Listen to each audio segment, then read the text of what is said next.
Today we're going to take a quick look at this wireless HDMI transmitter receiver kit. The company did send this over and compensate me to make this video. So let's take a look at what comes in the box and I'll show you how this plugs in and show you how it works.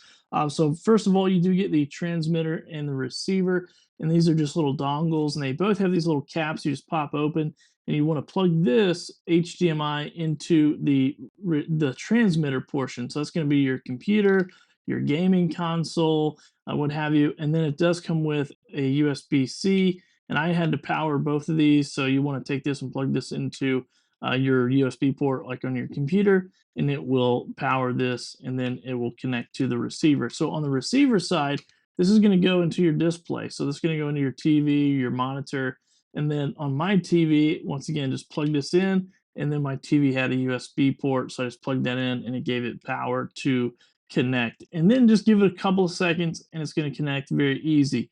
Now, if you have any trouble, you do get a quick start guide and a user manual, and then you get a couple of other adapters here. So these are all HDMI to HDMI micro, HDMI to mini, and then HDMI to USB-C. Now, I also tried this on my computer with a USB-C port, and it worked fine. I imagine this will work with your different devices like your phones and your tablets. I didn't test it, but definitely give it a try because I have a hunch that that will definitely work. So let's see how I had this connected. So here it is plugged into my computer, and I had it into an HDMI port, so I didn't need to use any of the adapters. And then I just plugged power in. I had to have a USB-C, a little adapter there to USB-A.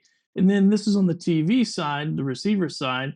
Once again, plugged in USB-C, plugged in the extension of HDMI, which I didn't even show you, but I will.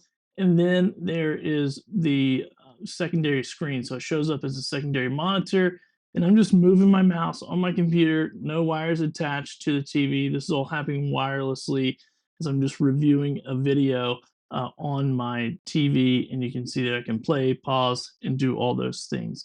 So if you're looking for a really nice HDMI receiver kit, then I can definitely recommend this. And just because I forgot, it does come with a regular HDMI male to female little extension cable. So if it's hard to get back there into your TV, or if the plugs are too close, you can extend it out, which is really nice that they sent it. So if you're looking for a really nice setup, I can definitely recommend this one. Hope this helps.